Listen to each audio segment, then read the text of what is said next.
Muy buenas tardes y bienvenidos a este simposio, donde hablaremos sobre los nuevos avances en el tratamiento antibiótico de las infecciones cardiovasculares. Varias características de las infecciones cardiovasculares plantean problemas particulares respecto al tratamiento, entre ellas la alta densidad bacteriana, también llamado efecto inóculo, las lentas tasas de crecimiento bacteriano en las biopelículas y la baja actividad metabólica de algunos microorganismos. Como resultado, normalmente se requieren cursos prolongados de terapia parenteral, por lo que la llegada de nuevos tratamientos que nos permitan mejorar la adherencia, disminuir los efectos adversos, pero sobre todo mejorar el pronóstico de nuestros pacientes son siempre bienvenidos con muchísimo entusiasmo. Y es para mí un privilegio poder contar además esta tarde con ponentes de altísima calidad y sobre todo con mi compañero de mesa, que es el doctor Eduard Quintana. Hola, muy buenas. Es un placer comoderar este simposium de la industria sobre nuevos avances en el tratamiento antibiótico de las infecciones cardiovasculares. Agradezco también esta oportunidad de moderar con mi compañera, la doctora Marta Kessler, del Hospital Gregorio Marañón. Empezaremos este simposio con la ponencia del doctor Benito Almirante, que desde el año 2014 es jefe de servicio de enfermedades infecciosas del Hospital Universitario Vall d'Hebron y pues hasta la fecha ha publicado más de 300 artículos científicos, tiene un índice H de 52 y sus publicaciones han sido referenciadas en más de 10.000 ocasiones. Además, es un ponente con muchísima trayectoria, ha presentado más de 600 comunicaciones a congresos y reuniones científicas, tanto nacionales como internacionales, y ha organizado o participado en más de 100 ponencias en estas reuniones. Él y su equipo han destacado particularmente en el campo de la endocarditis infecciosa por enterococo y la eficacia de su tratamiento con la combinación de ampicilina y ceftriaxona. Así es que el doctor Benito Almirante hoy nos aclarará si disponemos de antibioterapia alternativa para el tratamiento de las infecciones cardiovasculares por microorganismos gram positivos y también nos hablará sobre el papel de nuevas opciones terapéuticas como son la ceftarolina, la dalbavancina y el ceftobiprole. Así es que muchísimas gracias, doctor Almirante, por su ponencia y le escuchamos con muchísimo interés.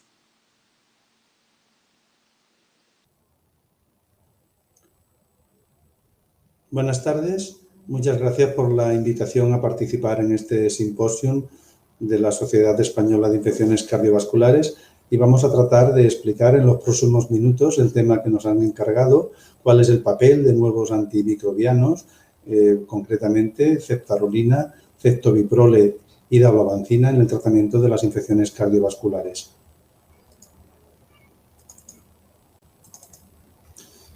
Bien, este simposium, como hemos anunciado, vamos a hablar qué papel tienen estos antimicrobianos para el tratamiento de las infecciones cardiovasculares y nos vamos a limitar al uso de estos fármacos en el tratamiento de la infección cardiovascular más frecuente y de la que se tiene mayor información, que es la endocarditis infecciosa.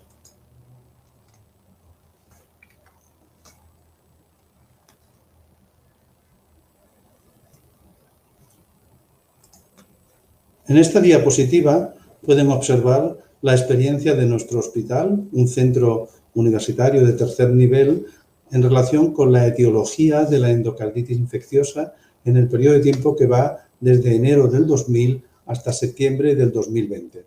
Como pueden comprobar, alrededor del 85 o 90% de los episodios de endocarditis infecciosa en el momento actual están causadas por diferentes especies de cocos gram positivos. Destaca fundamentalmente el papel de Staphylococcus aureus, que ocasiona alrededor de una cuarta parte de las endocarditis infecciosas, el papel de enterococos, fundamentalmente Enterococcus fecalis, que ocasiona alrededor del 16% de las endocarditis, y de las especies coagulasa negativo de Staphylococcus, que ocasionan alrededor de un 14%. Un 21% de las endocarditis están causadas por estreptococos del grupo Viridam, un 7% por estreptococos beta-olíticos, y destacar que en el momento actual el número y la frecuencia de las endocarditis con cultivo negativo es extremadamente bajo, en nuestra experiencia únicamente del 3%.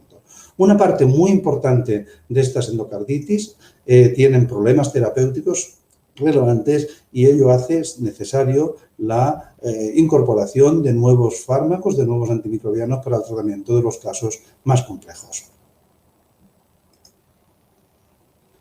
Vamos a empezar por el papel que pueden jugar las dos nuevas cefalosporinas, ceftarolina y ceftobiprole. Y en esta diapositiva pueden comprobar en una serie reciente procedente de un hospital de nuestro país en el que analizaron la sensibilidad in vitro de 77 cepas de bacterias gram positivas causantes de endocarditis infecciosas. Como pueden comprobar, la eficacia de estos dos medicamentos, ceftarolina y ceftobiprole, es muy relevante en la práctica totalidad de las especies de cocos gram positivos que producen endocarditis infecciosa. Y aquí pueden ver, tanto ceftarolina como ceftobiprole, que la CMI 50 y la CMI 90 de todas las especies estudiadas son de 1 o inferior a 1 y merece destacar que en relación a Staphylococcus aureus son igualmente eficaces estos dos fármacos frente a las cepas sensibles a la meticilina como en aquellas resistentes a la meticilina. La sensibilidad de los Streptococcus beta hemolíticos, de los del grupo viridans y del Streptococcus agallolíticos es muy elevada y con CMIs muy bajas, lo que hacen a estos medicamentos muy útiles para valorar su incorporación al tratamiento de la endocarditis producida por estos microorganismos.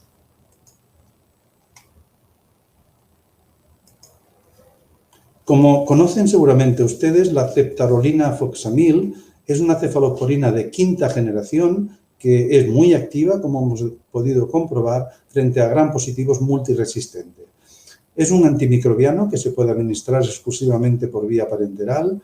Las dosis habituales son de 600 miligramos cada 12 horas y con esta dosificación se alcanza una concentración máxima de 20 miligramos por litro. Su patrón farmacocinético es de tipo lineal, teniendo el medicamento una concentración máxima a los 14 días que es similar a la de la primera dosis. Se puede utilizar en intervalos de cada 8 horas y así es como se administra usualmente en los pacientes con infecciones graves como la endocarditis infecciosa o cualquier otra infección cardiovascular, porque esta dosificación mejora claramente su perfil farmacocinético.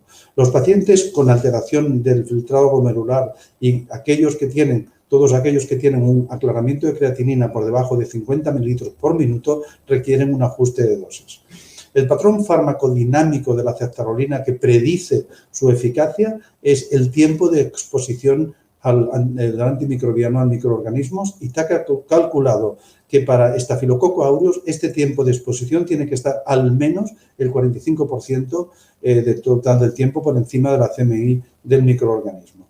Este fármaco, como todas las cefalosporinas, tiene un excelente perfil de seguridad clínica. En el modelo experimental de endocarditis infecciosa se ha comprobado que frente a diferentes especies de Staphylococcus aureus, tanto sensibles como resistentes, como con sensibilidad intermedia a la vancomicina, la ceftarolina tiene un patrón de actividad muy relevante, de tal manera que se reduce de manera significativa la concentración de bacterias en las vegetaciones, en los 3 tipos de endocarditis estafilocócica y, lo que es más importante, se esterilizan por completo todos los animales tratados, la vegetación de todos los animales tratados con ceftarolina. En relación con su eficacia en el modelo experimental de endocarditis enterocócica, como pueden comprobar, también se produce un efecto beneficioso del uso de ceftarolina en cuanto a la reducción del número de vegetaciones, del número de colonias en las vegetaciones, tanto en las cepas sensibles a la vancomicina como en aquellas cepas resistentes a la vancomicina, aunque bien es verdad que no se consigue la esterilización de ninguna de las vegetaciones. Por lo tanto, el modelo experimental de endocarditis nos ofrece información relevante para su posible utilización en el tratamiento de endocarditis, tanto estafilocócica como enterocócica. ¿Cuál es la experiencia que tenemos del tratamiento de la endocarditis infecciosa con ceftaroline foxamil? La experiencia más relevante de la utilización de esta cefalosporina proviene del registro denominado CAPTURE que se realizó en Estados Unidos y que se acaba de publicar hace aproximadamente un año. Y en este registro se obtuvo información de 55 pacientes tratados con ceftarolina. Aquí en esta diapositiva se pueden observar los datos demográficos más relevantes. Son pacientes de varones fundamentalmente, con una edad media de alrededor de 50 años, con un porcentaje importante de pacientes obesos y con enfermedades de base relevantes en la mayoría de los pacientes. En cuanto al tipo de endocarditis, merece la pena destacar que la información más relevante que se conoce de ceftarolina es su utilización en endocarditis derecha, básicamente en pacientes adictos a drogas por vía parenteral. Esta serie engloba un total de 26 pacientes tratados con ceftarolina, lo que es alrededor del 47% del total de la serie. El 25 pacientes, que es el 45%, tenían endocarditis que afectaba las válvulas izquierdas y 4 pacientes tenían una endocarditis que afectaba a ambas cavidades cardíacas.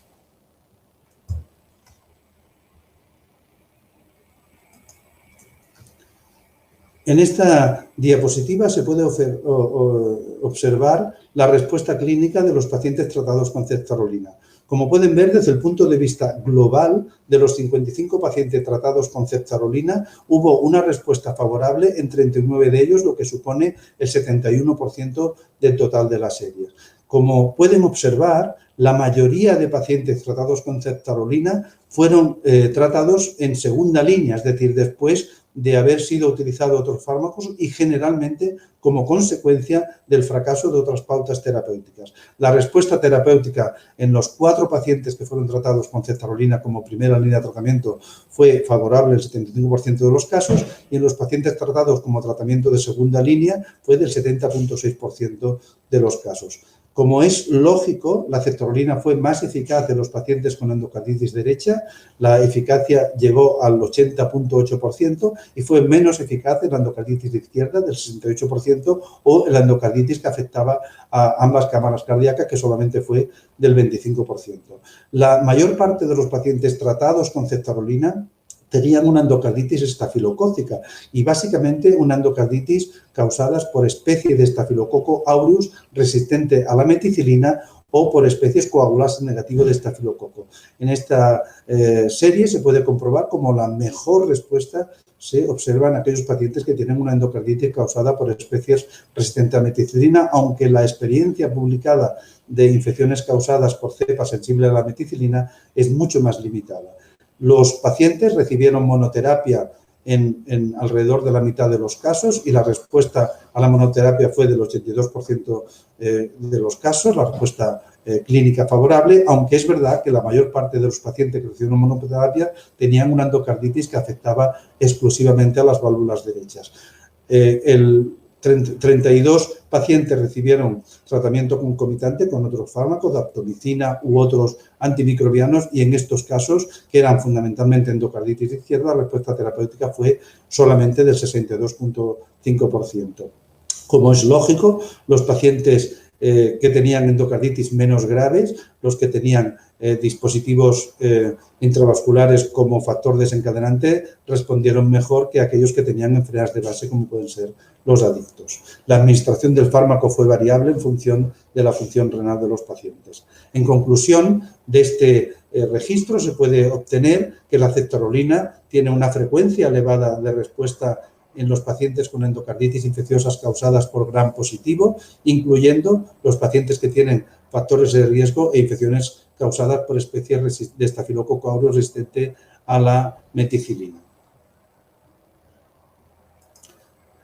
El segundo fármaco que vamos a analizar es el ceftobiprole medocaril, que también es una cefalosporina de quinta generación que tiene actividad frente a Gram positivos multiresistentes, como vimos en la diapositiva inicial. Este fármaco es una prodroga convertida de manera rápida al fármaco activo, que es el ceftobiprole, mediante unas esterasas plasmáticas. También se utiliza de forma exclusiva por vía parenteral y las dosis habitualmente utilizadas son de 500 miligramos cada 8 horas y con esta dosificación se alcanza una concentración máxima plasmática de alrededor de 33 miligramos por litro. Como todas las cefalosporinas, su patrón farmacocinético es de tipo lineal y teniendo una concentración máxima a los 14 días de administrar el fármaco similar a la de la dosis inicial. Los pacientes con alteración de la función renal, con aclaramiento de creatinina por debajo de 50 mililitros por minuto, necesitan ajustar la dosis de este fármaco y su parámetro farmacodinámico de actividad también es el tiempo de exposición del microorganismo por encima de la CMI y en el caso de Staphylococcus aureus se calcula que este tiempo tiene que ser superior al 50% interdosis. Es un fármaco que, como todas las cefalosporinas, tiene un excelente perfil de seguridad clínica.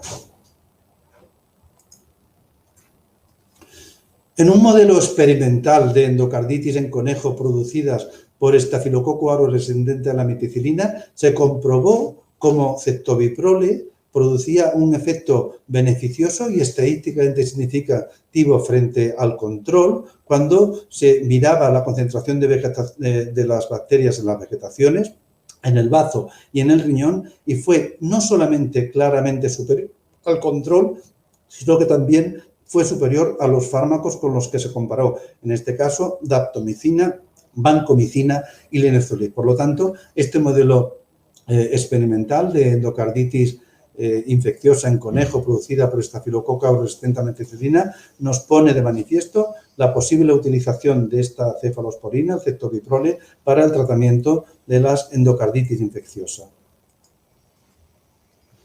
La experiencia clínica del tratamiento de la endocarditis con cetobiprole es limitada y recientemente, este año, se acaba de publicar una experiencia procedente de Italia de 12 pacientes tratados con endocarditis infecciosa con cetobiprole, la mayor parte de ellos, 11 de 12, con una combinación de daptomicina y cetobiprole y todos los pacientes con endocarditis causadas por diferentes especies de gram positivos con un predominio de Staphylococcus aureus resistente a meticilina y Staphylococcus aureus sensible a meticilina. Como pueden comprobar en esta diapositiva, se obtuvo una curación en 10 de los 12 pacientes y conviene destacar que en 9 de los 12 pacientes lo recibieron en cetobiprole después de otras pautas, habiéndose comprobado previamente un fracaso de la pauta anterior. En 3 pacientes se administró cetobiprole por persistencia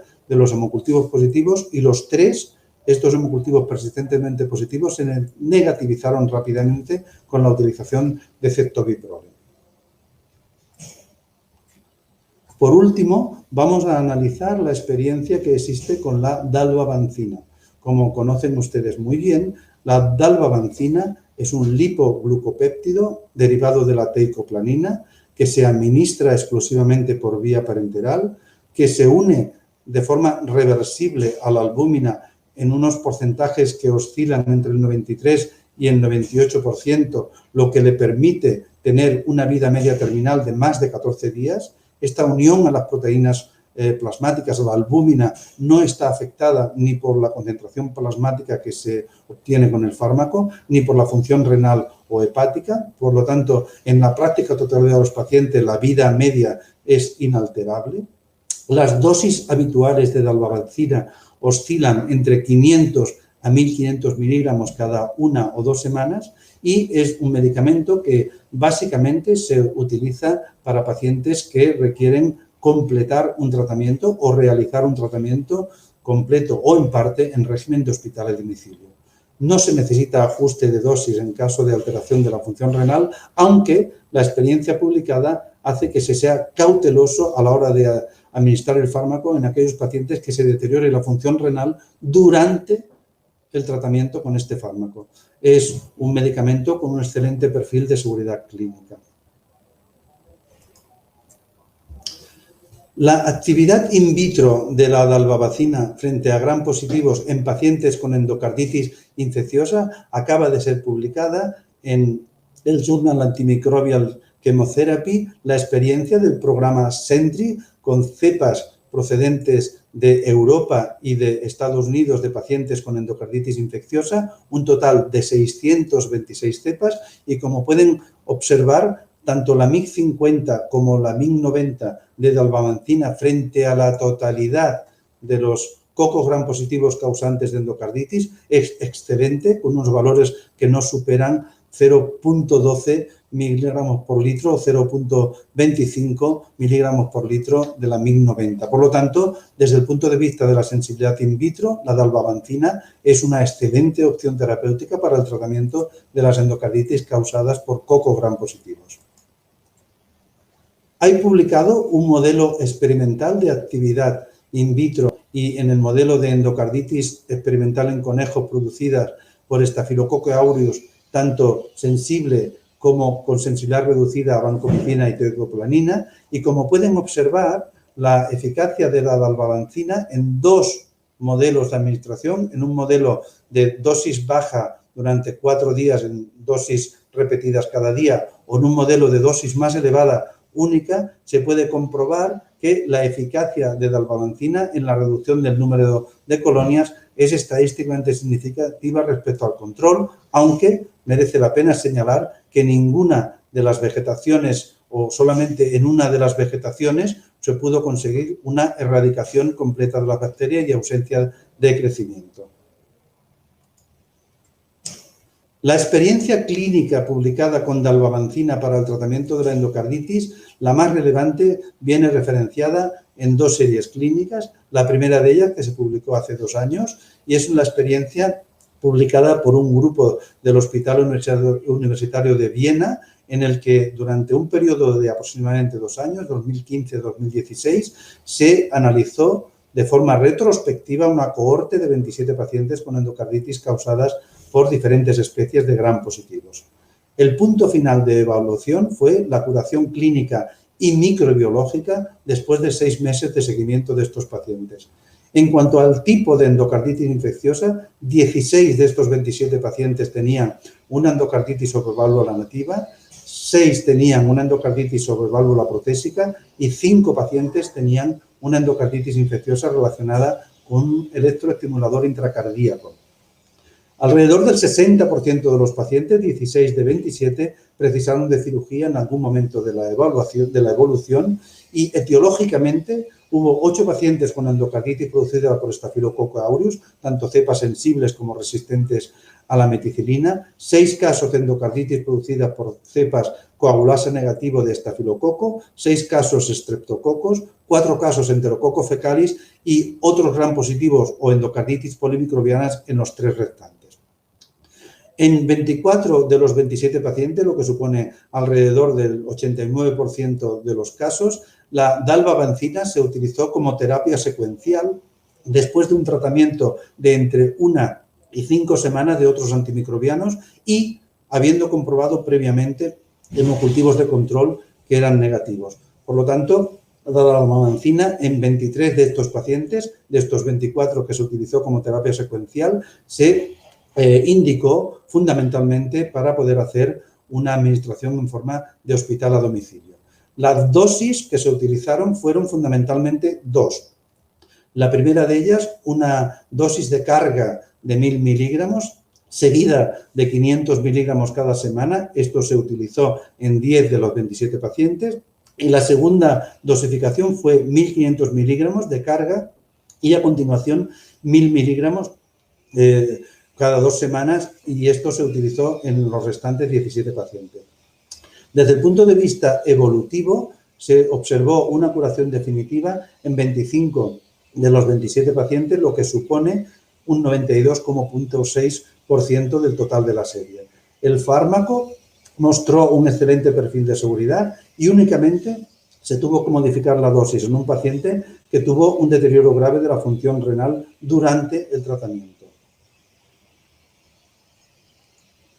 La otra serie es la serie que procede del grupo GAMES, que es el estudio de cohorte denominado DALBACEN, que es un estudio retrospectivo realizado en nuestro país, multicéntrico, de una cohorte de 34 pacientes procedentes de 14 hospitales españoles que se recogió durante los años 2016 y 2017.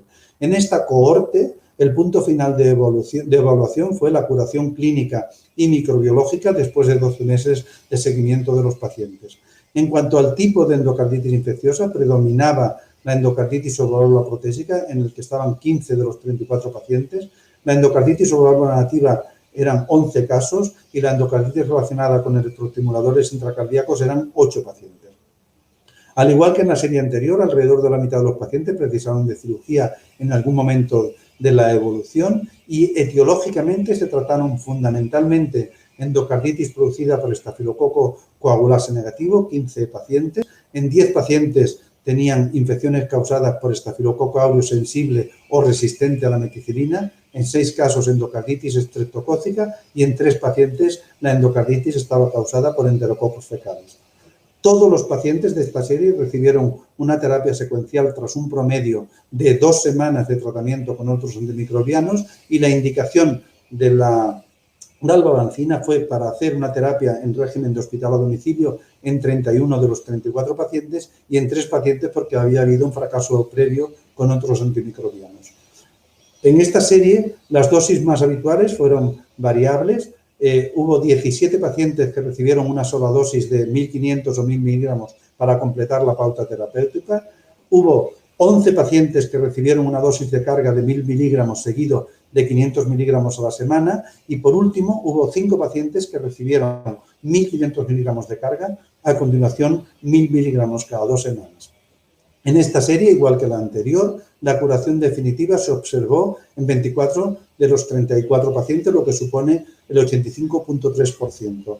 El fármaco presentó un excelente perfil de seguridad y un aspecto muy relevante de este estudio es que analizó un efecto indirecto de este fármaco, que es la reducción del coste por proceso, y en este caso se estimó que la utilización de dalbavancina para el tratamiento de la endocarditis infecciosa ofreció una reducción de la estancia hospitalaria global de 557 días, lo que para los autores supone un coste estimado ahorrado por la utilización de este fármaco de algo más de 283.000 euros. En conclusión, podríamos decir que en el momento actual alrededor de un 90% de las endocarditis infecciosas están causadas por diferentes especies de coco gram positivos. En algunos pacientes existen importantes problemas terapéuticos. Los nuevos antimicrobianos que hemos analizado en esta exposición, ceftarolina, ceftobiprole y dalbavancina, muestran una excelente actividad in vitro frente a la práctica totalidad de cepas causantes de endocarditis infecciosa. Ceftarolina y ceftobiprole son cefalosporinas de quinta generación con eficacia tanto en modelos experimentales de endocarditis infecciosa como en la práctica clínica, aunque la experiencia clínica publicada es limitada y, por lo tanto, estos fármacos podrían ser unas opciones terapéuticas a valorar en pacientes con endocarditis infecciosa producida por estafilococos, tanto coagulasa negativo como coagulasa positivo, o enterococos en los que no sea de utilidad las pautas habituales. Y por último, la última conclusión es que dalbavancina es un lipoglucopéptido con eficacia en modelos experimentales de endocarditis infecciosa y una experiencia clínica favorable en terapia secuencial ambulatoria de la endocarditis causada por coco gram positivo. Yo creo que esto es todo. Muchísimas gracias por su atención y estaré a continuación dispuesto pues, a responder a todas las cuestiones o preguntas que me quieran plantear. Muchas gracias y, de nuevo, muy agradecido al comité organizador por la invitación. Muchas gracias, doctor Almirante, por esta revisión tan interesante. Daremos paso a la última ponencia por parte del doctor José Antonio Martínez Martínez del Hospital Clínic de Barcelona, donde nos hablará de si hay futuro en el tratamiento antibiótico de infecciones cardiovasculares, revisando Caprim, la lefamulina, imipenem relabactam y el meropenem valobactam y también la plazomicina. Muchas gracias y adelante con la presentación. Me han pedido que les hable de si hay futuro en el tratamiento de las infecciones cardiovasculares y en concreto del papel que pueden tener algunos antibióticos concretos. El guión que tenía previsto es el que tienen en la diapositiva.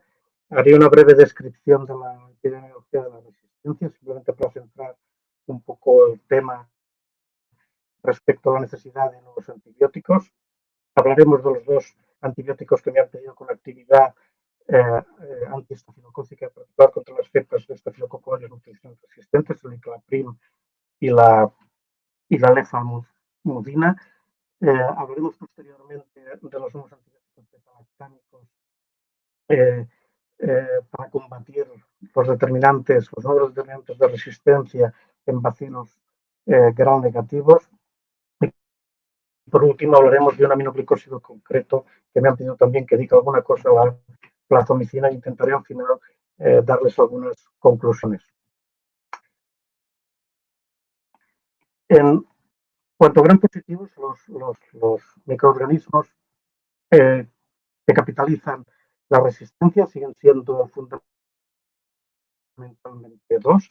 Los dos son clásicos. El primero es Staphylococcus aureus, el determinante de resistencia principal sigue siendo la resistencia a la meticilina. Afortunadamente es menos prevalente o ha ido disminuyendo su incidencia en la última década, gracias sin duda a que los procedimientos de cribado, de colonización y de colonización han hecho que han tenido un especial impacto en esa prevalencia. Y el segundo es Enterococcus faecium. No tenemos graves problemas con la resistencia a los glucopéptidos en Enterococcus faecium. Su problema fundamental es la resistencia a la ampicilina. Ya afortunadamente no es tampoco un patógeno de una particular, de una especial relevancia en infecciones endovasculares. En cuanto a bacilos gram negativos, mencionar que en enterobacterias tenemos dos problemas. Uno que podemos llamar ya clásico, que es el de la producción de enterobacterias comunes como Escherichia coli y Klebsiella pneumoniae de beta-lactamasas de espectro extendido, que confieren resistencia a las cefalosporinas de tercera generación. Y en los últimos años, los últimos 5 o 6 años, hemos visto en nuestro entorno el comienzo del auge de unas beta-lactamasas fundamentalmente en Klebsiella pneumoniae que hidrolizan los carbapenems, lo que denominamos carbapenemasas. En bacilos gram negativos no fermentadores, los dos fundamentales siguen siendo Pseudomonas aeruginosa y Acinetobacter baumannii. Acinetobacter baumannii es multiresistente desde hace muchos años, y en Pseudomonas aeruginosa pues la tasa actual de multiresistencia ronda el 20% y puede ser debida ya sea en la mayor parte de los casos, el 80% de las veces, a mutaciones en múltiples dianas, y en el 20% restante a la presencia o a la adquisición de beta-lactamasas, habitualmente de carbapenemasas, fundamentalmente de metalocarbapenemasa, que es la BIN2 en nuestro entorno. Bien, comenzaremos con los fármacos con actividad o especialmente con actividad anti-gram para gram positivos. El primero es el Iclaprim.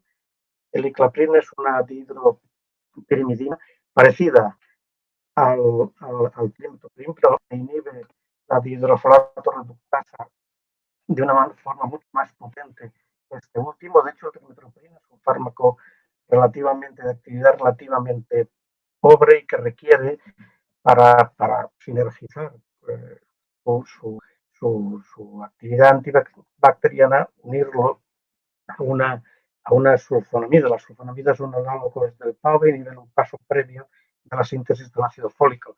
Pues bueno, en el caso de la inhibición por Iclaprim, es tan potente que no requiere de la unión o de la combinación con una sulfonamida. Y esto nos libra de gran parte de los efectos adversos que tiene el cotrimoxazol, que se deben en gran medida precisamente al componente de la sulfonamida.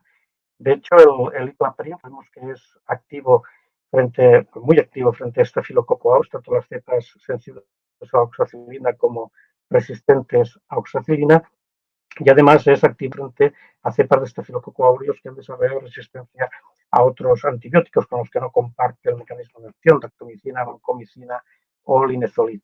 Incluso es activo frente a cepas resistentes al trimetooprim debido a algunas mutaciones específicas en la dihidrofolato reductasa. Es también activo frente a estreptococos beta hemolíticos, estreptococos virinas del grupo Aeruginosus constellatus intermedius. Es muy difícil encontrar en la lectura, prácticamente no hay información acerca, curiosamente, de la actividad contra estafilococos coagulados negativos ni contra estreptococos del grupo viridas distintos a esta especie. Es activo también frente a Streptococcus pneumoniae, pero yo les diría que solo frente a las cepas, o prácticamente solo frente a las cepas sensibles a penicilina. Es poco activo o inactivo frente a las intermedias o resistentes a ellas. Es activo, moderadamente activo, alrededor del 70% de las cepas de enterococos fecales y inactivo frente a Faecia. De todas maneras, tengan en cuenta que probablemente aquí tengamos el mismo problema que teníamos con el cotrimoxazol en relación al enterococo. El enterococo es una especie bacteriana que es capaz de adquirir directamente ácido folínico del medio y, por lo tanto, de soslayar el efecto antibacteriano de los inhibidores de la dihidrofolato reductasa. No sabemos en el caso, no está específicamente estudiado en el caso del imidacloprid, pero sospecho que posiblemente ocurra lo mismo y que por lo tanto no pueda considerarse activo in vivo. Tiene poca actividad frente a gram negativos, algunas enterobacterias como Escherichia coli son sensibles y también algunos agentes o algunos microorganismos atípicos como Legionella pneumophila o Chlamydophila pneumoniae, pero es menos activo contra estas bacterias que, por ejemplo, las quinolonas o la citromicina. Desde el punto de vista farmacológico, tenemos un problema. La dosis parece que está limitada a 80 miligramos cada 12 horas, 80 miligramos administrada por vía endovenosa cada 12 horas. Esto produce una concentración máxima de en torno a 0,65 miligramos por litro y esta limitación de la dosis se debe, o lo que se pretende con ella es evitar el riesgo de prolongación del QTC, lo cual no es una buena noticia cuando se trata de tratar infecciones precisamente del ámbito cardiovascular, porque las concentraciones mayores a 0,8 pues, se asocian con riesgo de prolongación de este QTC. Se administra por vía intravenosa, o se ha probado en los trials clínicos en los que se ha utilizado por vía intravenosa en 2 horas. Tiene una farmacodinamia un tanto ambigua, aunque probablemente es tiempo dependiente, requiriendo tiempos por encima de la CMI superiores al 80%, está altamente fijado a proteínas, un 93%, tiene una semivida de eliminación relativamente prolongada que permite su administración cada 12 horas, tiene un metabolismo hepático extenso, se elimina muy poco activo por orina y en general, aunque se metabolice en el hígado, pues parece que no es un inhibidor de estos citocromos ni un inhibidor y tiene un bajo potencial de interacciones, no requiere ajuste en caso de insuficiencia renal y existe el potencial de desarrollo de formulación oral, aunque no sabemos exactamente en qué fase de ese desarrollo oral está. En los trials clínicos ha tenido un perfil de seguridad similar a los comparadores, linezolid o vancomicina, con 2 características: no es neurotóxico y además no se ha descrito en los ensayos hasta ahora, en la experiencia clínica hasta ahora acumulada, diarrea por Clostridium difficile asociada al mismo. En cuanto a eficacia clínica, ha sido investigado solo en infecciones de piel y partes blandas. Se han realizado 4 ensayos clínicos de fase 3 comparativos con linezolid banco y un ensayo comparativo en neumonía nosocomial, un ensayo pequeño por gram positivo. En infección de piel y partes blandas se alcanzó el criterio de no inferioridad respecto al linezolid en uno de los estudios, pero no en el otro, debido a que el intervalo de confianza, el límite inferior del intervalo de confianza rebasó el 10% preestablecido. Y en los 2 ensayos en comparación comparativos con vancomicina sí que alcanzó el criterio de no inferioridad. Se trataron en estos ensayos unos 150 pacientes con infección estafilocócica y la respuesta en principio fue buena. Y 10 de los 12 enfermos presentaron bacteriemia y respondieron. En pacientes con neumonía nosocomial se trata de un estudio pequeño y la tasa de curación en los pacientes tratados con iclaprim fue numéricamente, aunque no estadísticamente, superior a los tratados con vancomicina. El problema es que no está todavía aprobado de momento ni por la FDA ni por la EMA y no tenemos una idea clara de cuál será realmente el futuro del fármaco.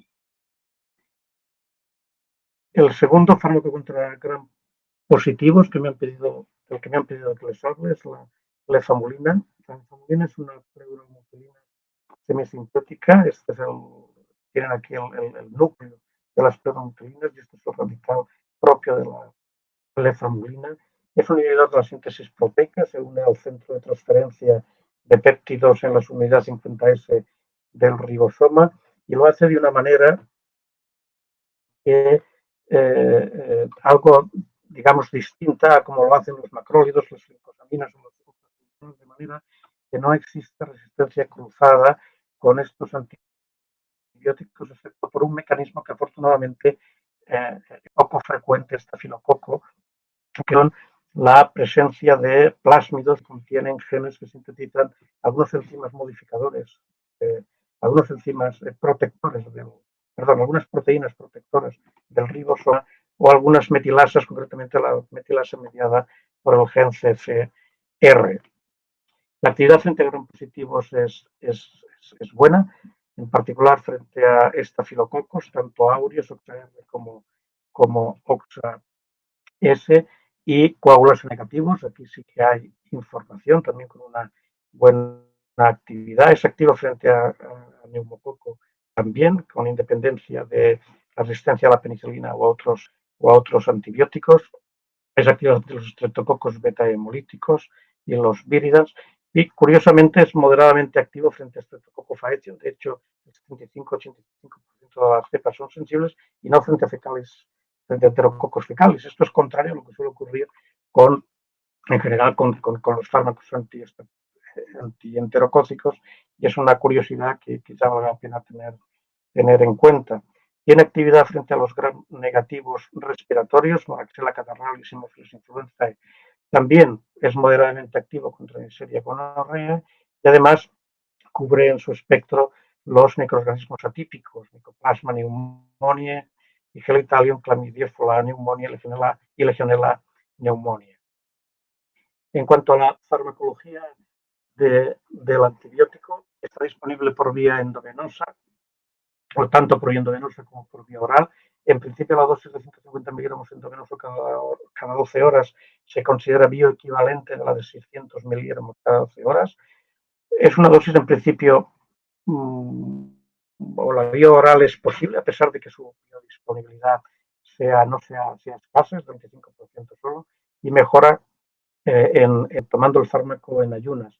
Produce una concentración máxima entre 1,5 y 2 miligramos por litro, dependiendo de la vía empleada. Tiene una fijación proteica alta y una vida media prolongada que permite su administración al menos cada 12 horas. Su diana farmacodinámica es el área bajo la curva partido por la CMI y en principio las dianas descritas tanto para neumococo como para estafilococo aureus se conseguirían en el 90% de los pacientes con la dosificación habitual.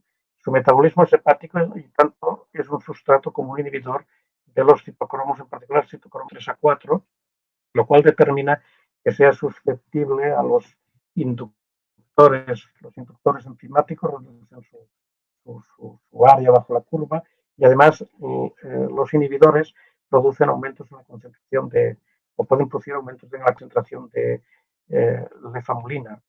De hecho, el que sea él mismo un inhibidor determina que algunos fármacos, los típicos fármacos que se metabolizan por este citocromo, pueden aumentar su concentración plasmática y de hecho todos aquellos fármacos, porque él mismo tiene un cierto potencial también de aumentar el QT, todos aquellos que puedan, su concentración plasmática pueda aumentar y aumente el QT, se considera que no deben administrarse o está contraindicando su administración junto con lefamulina. En cuanto a eficacia clínica, se ha investigado únicamente en neumonía adquirida en la comunidad, en 2 ensayos clínicos comparativos con moxifloxacino y en infecciones de piel y partes blandas. En los pacientes con neumonía comunitaria, la lefamulina no fue inferior o fue no inferior a moxifloxacino, aunque en uno de los ensayos hubo un cierto problema porque los pacientes menores de 65 años con criterios menores de gravedad de la ATS, la eficacia fue inferior en la rama de lefamulina, no, sin embargo, en el otro trial.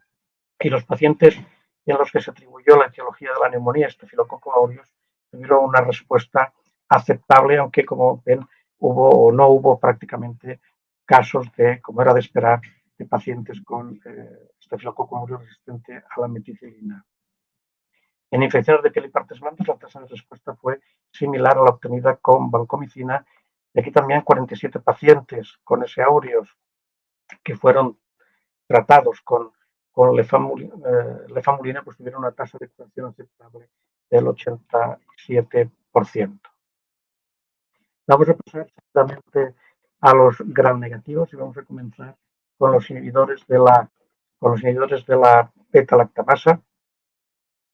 En la actualidad disponemos de varios fármacos que bien son cefalosporinas nuevas unidas a inhibidores de la beta-lactamasa clásicas o bien son betalactámicos clásicos a los que se le ha unido un nuevo inhibidor de la beta-lactamasa. Recuerden, disponemos ahora de dos tipos o de tres tipos de inhibidores. El primero son los básicos, clavulánico, ácido clavulánico, sulbactam o tazobactam. Ellos inhiben, su inhibición llega hasta las beta-lactamasas de espectro,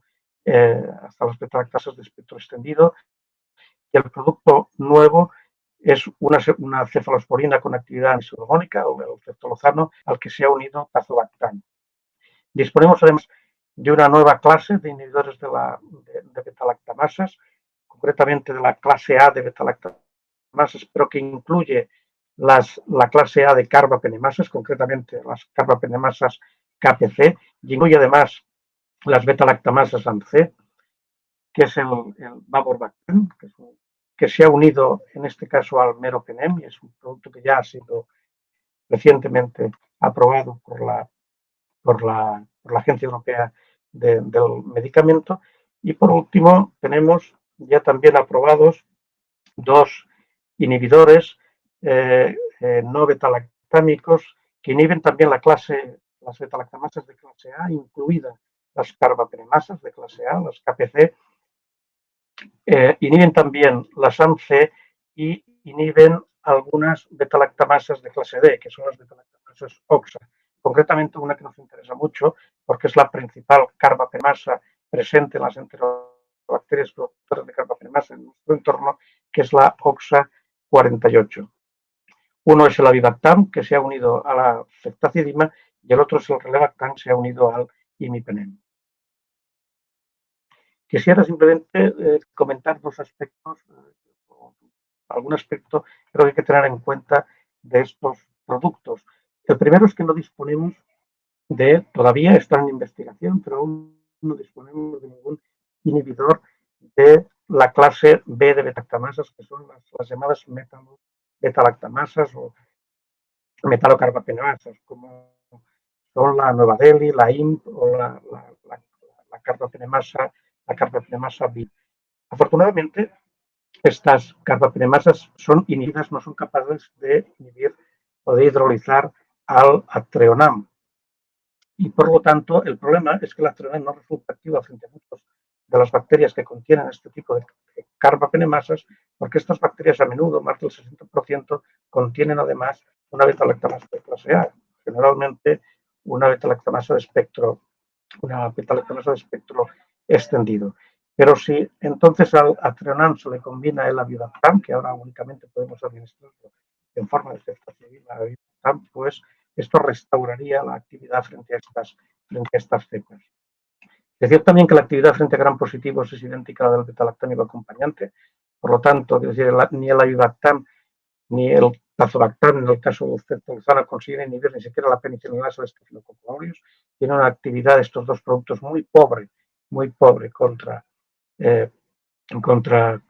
Staphylococcus aureus y tampoco contra los estreptococos que no son sensibles a la penicilina, y que la actividad contra los anaerobios es variable. Si es el fármaco que acompaña a al inhibidor de la beta-lactamasa, pues la actividad neuromicida será muy buena, pero en el caso también de la ceftazidima avibactam, pues es muy mala, y en el caso del ceftolozano tazobactam es un poquitín mejor, pero limitada a unas especies concretas de anaerobios. Desde el punto de vista farmacocinético, quiero insistir, todos son beta-lactámicos, por lo tanto todos se excretan por vía renal, todos se distribuyen exclusivamente en el agua extracelular, tienen eficacias proteicas variables, pero los nuevos beta-lactámicos en concreto, el ceftolozano, los cefidrocoll, de hecho se parecen desde el punto de vista farmacocinético, tienen un comportamiento farmacocinético muy parecido al de la ceftazidima, y los inhibidores, aunque no sean beta-lactámicos, el avibactam, el relebactam o el barbactam, tiene una cinética que se parece de hecho bastante a la cinética del antibiótico con el que se han conjuntado. Algunos puntos claves que me gustaría también destacar de las nuevas combinaciones en relación con las enterobacterias.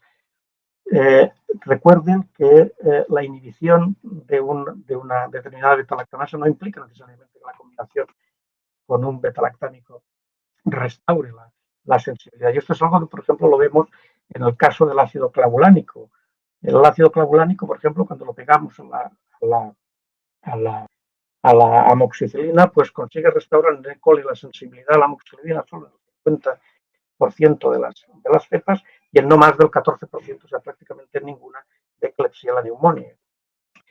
En el caso de piperacilina, el tazobactam consigue restaurar la sensibilidad del 70% de los colis a la piperacilina, productores de beta-lactamasas de espectro extendido, pero solo no llega al 25% de las Klebsiella pneumoniae.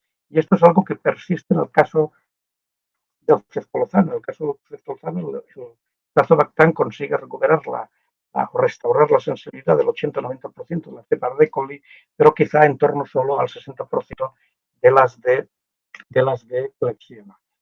El avibactam restaura la sensibilidad a la ceftazidima en prácticamente todas las enterobacterias productoras de beta-lactamasas de espectro extendido, hiperproductoras de ANCE y productoras de carbapenemasa, KPC y OXA48, y además, como ya he comentado, permite restaurar la sensibilidad a Treonam de las que produzcan metalo beta-lactamasas que además producen una BLE o ANCE.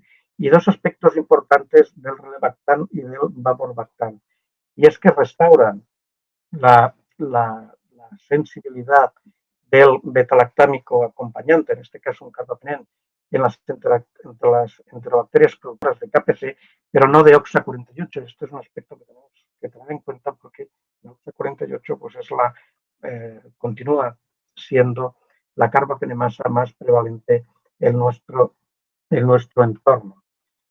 La experiencia clínica con estos fármacos, en el caso de las enterobacterias productoras de carbapenemasa, favorece claramente a la ceftazidima avibactam. De hecho, hay varios estudios ya comparativos con pautas clásicas que han demostrado, yo creo que todos estamos convencidos de que la ceftazidima avibactam es más eficaz que las combinaciones adicionales de colistina, colmeropenem, ticagrelina, aminoglicósidos, etcétera, y se asocian claramente a menor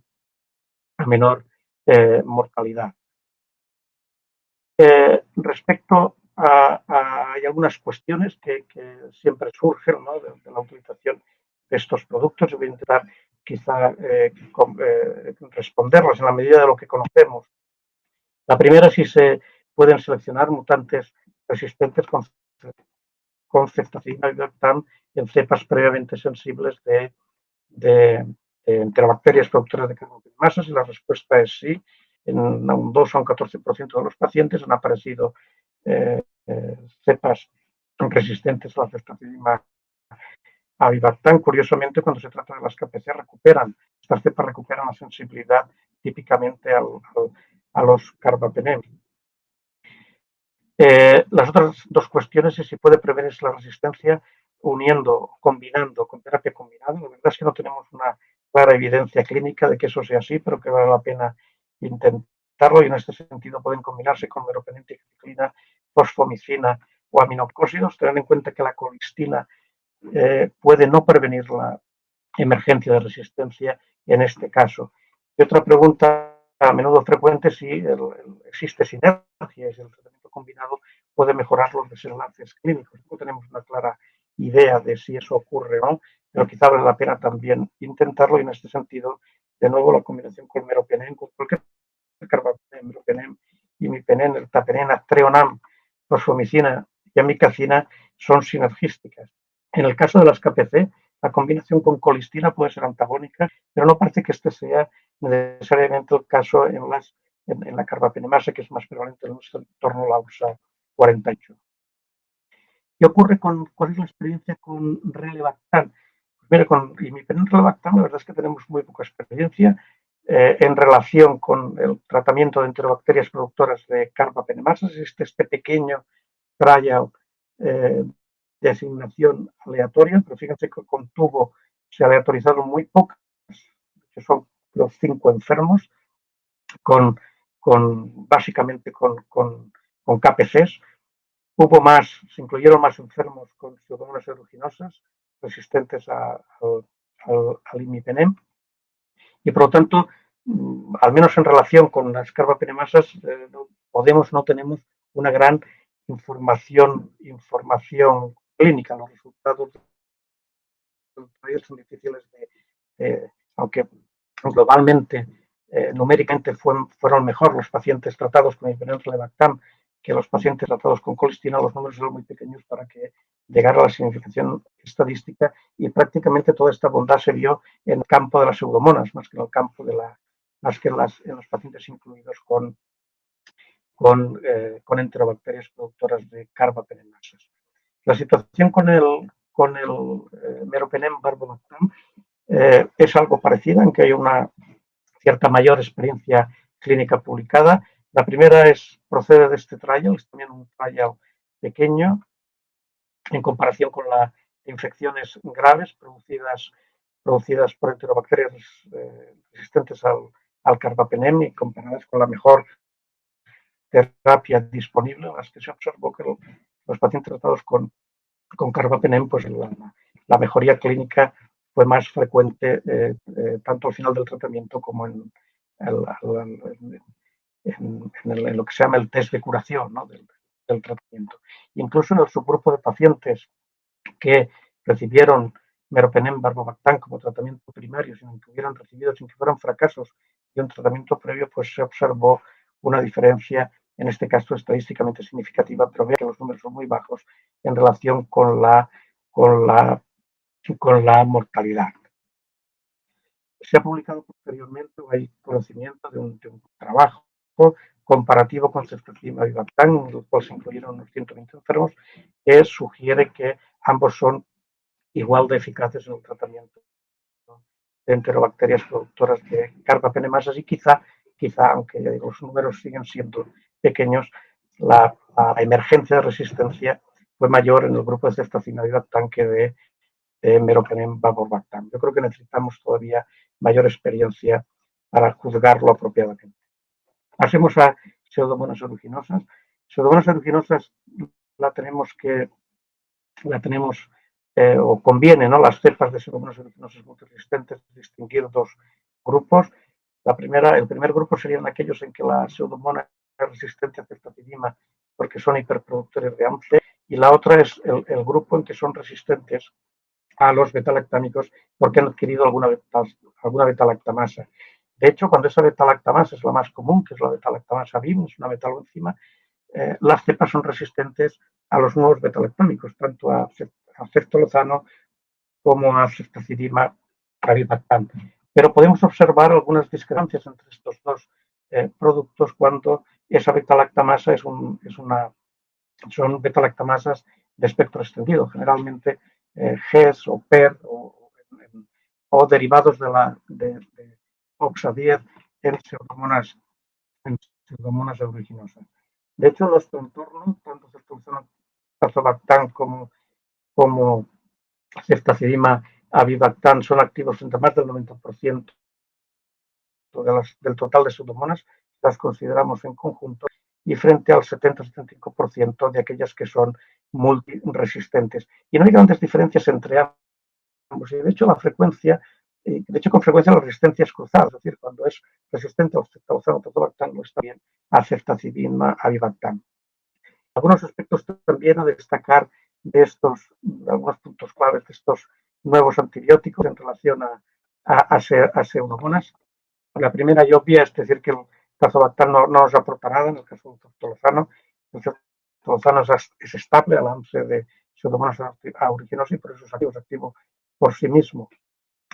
El avibactam restaura la sensibilidad a la ceftazidima mediada por hiperproducción de AMC en pseudomonas. Cuando la resistencia emerge durante el curso del tratamiento a uno de estos dos antibióticos por mutaciones en la AMC o mutaciones en una enzima OXA, habitualmente la OXA10, la resistencia es cruzada a ambos. Contrariamente a lo que ocurre en enterobacterias, el avibactam no parece restaurar la sensibilidad a la treonina en las cepas productoras de metalo beta-lactamasas, es decir, de nuestro entorno, las BIM, fundamentalmente.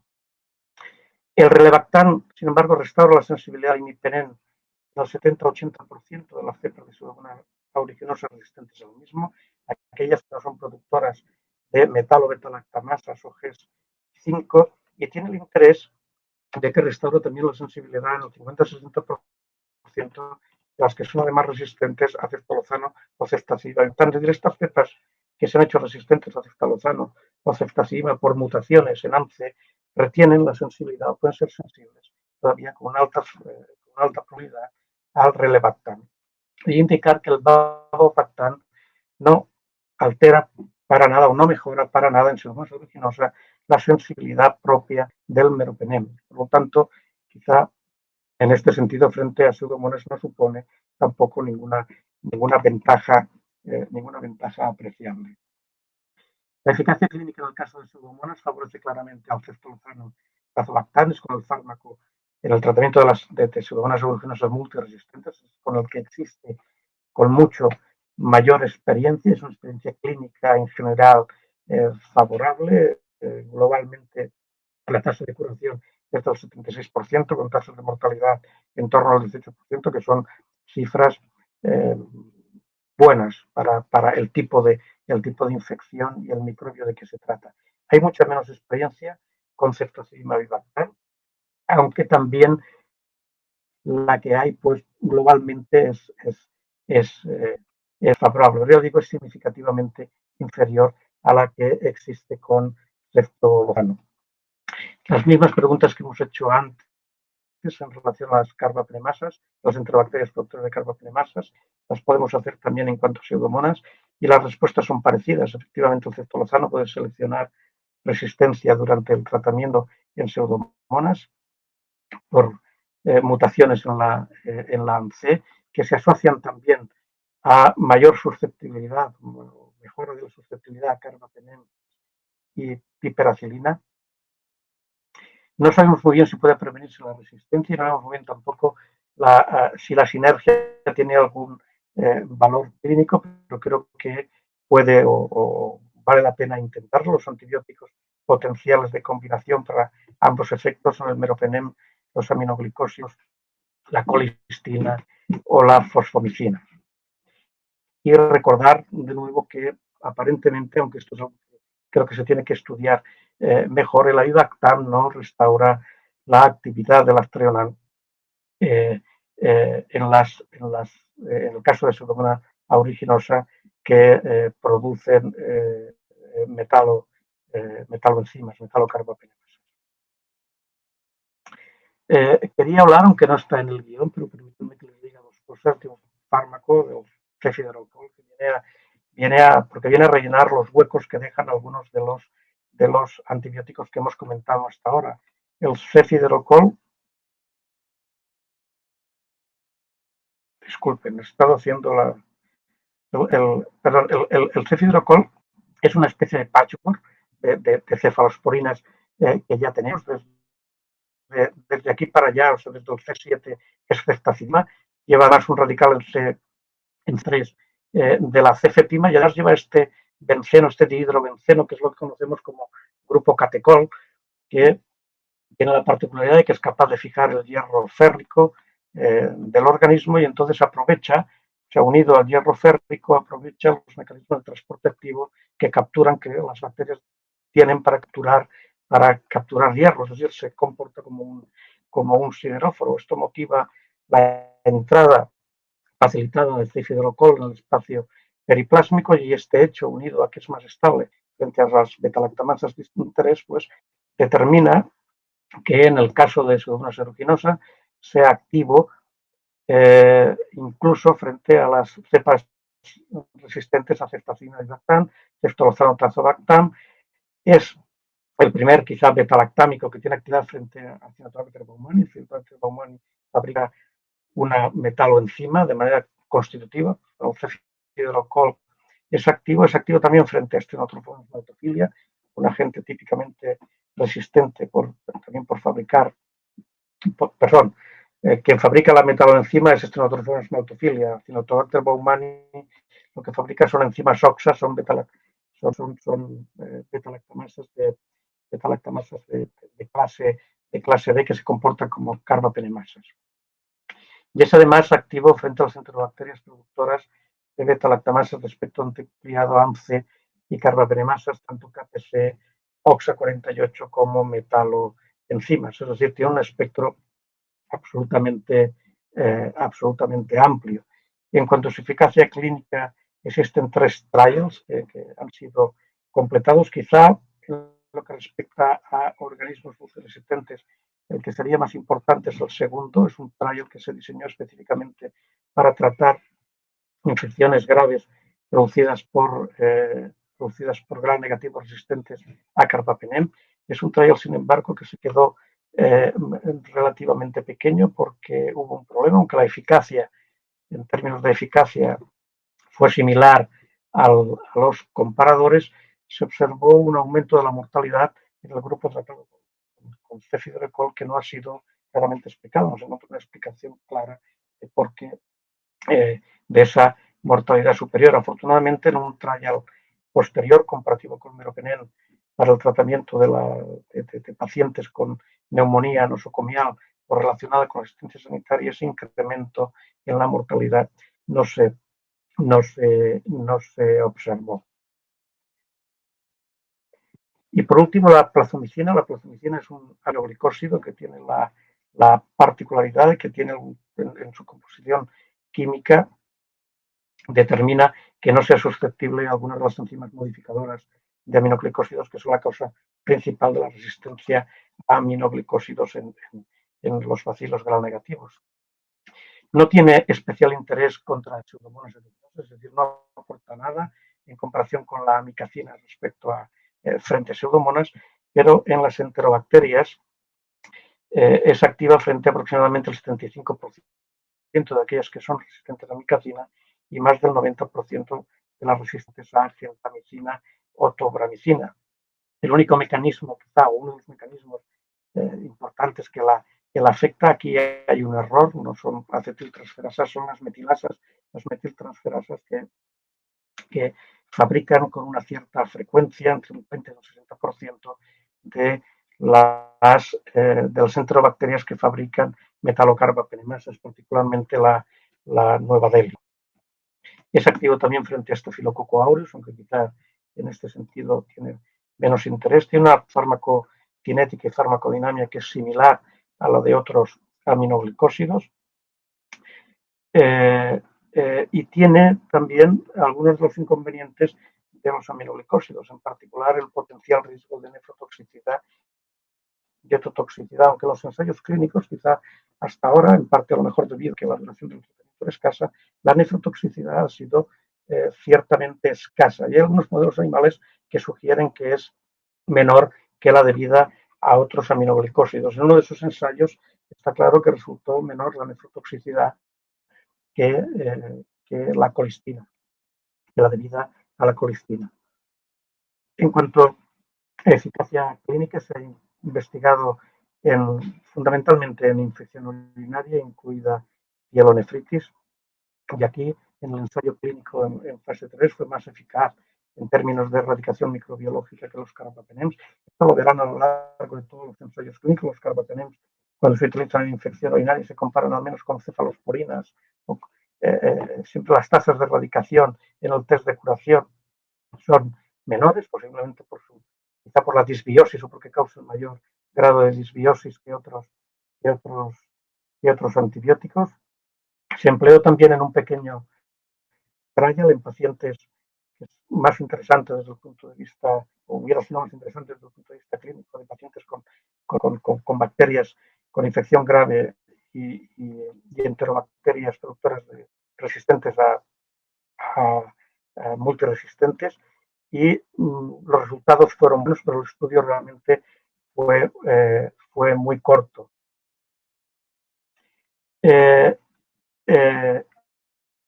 este estudio es el que se comparó, de hecho, con colestina, y ya digo, los resultados en cuanto a complicaciones y mortalidad claramente favorecieron la rama de plazomicina, y también los pacientes en la rama de plazomicina sufrieron menos nefrotoxicidad. El hecho desgraciado es que ha sido retirada la solicitud de comercialización en Europa este año, recientemente, y por lo tanto creo que de momento en Europa, salvo que vuelvan a tomar la decisión de volver a la aplicación, pues no podemos disfrutar del uso de este antibiótico. Y ya para terminar, unas conclusiones breves.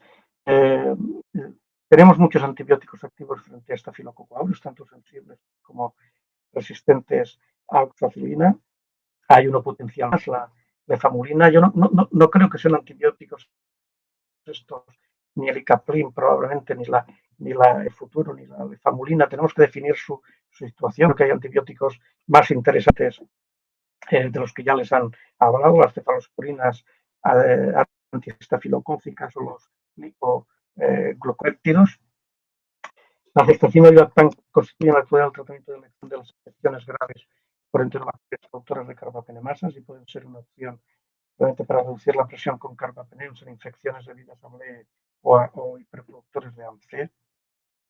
El imiprim, lavactam y meropenem vaborbactam constituyen alternativas para el tratamiento de las infecciones graves por enterobacterias productoras de carbapenemasas, pero recuerden, de clase A, es decir, las KPC, no son activos o no restauran la sensibilidad en el caso de las OC48, que son las principales en nuestro entorno. Los ceftolozano tazobactam y posiblemente también ceftazidima vivactam y relabactam son tratamientos óptimos para el tratamiento de pseudomonas aeruginosa multiresistentes, siempre que no produzcan una metaloenzima. El imiprim relabactam puede servir para tratar a aquellos pacientes con pseudomonas aeruginosa que han desarrollado en el curso del tratamiento por mutación de la ANCE resistencia a ceftolozano o resistencia a ceftazidima vivactam.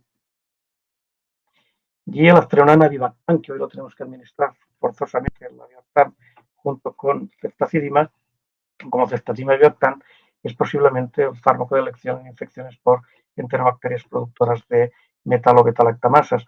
No tenemos una solución clara en el caso de pseudomonas aeruginosa, pero confiamos en que la experiencia con cefidericol y algunos inhibidores de betalactamasa que se están investigando en el futuro solventen en gran medida o en parte al menos este problema.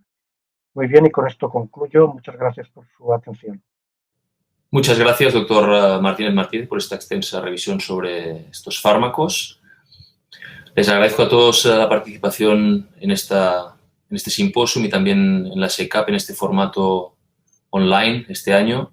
Esperemos que el año que viene sea posible volver a los formatos antiguos y poder tener una interacción bastante más humana de lo que estamos teniendo a lo largo de este año y pico que dura la pandemia. Muchas gracias y hasta la vista. Una vez más, muchísimas gracias a todos los que os habéis conectado y habéis hecho partícipe de esta interesante mesa. Muchísimas gracias al doctor Eduard Quintana también por ser moderador de esta mesa, y a los ponentes, al doctor Benito Almirante, doctor Martínez. Como siempre, ha sido un placer escucharles y poder contar con vosotros y con vuestra experiencia. Muchísimas gracias. Hasta luego.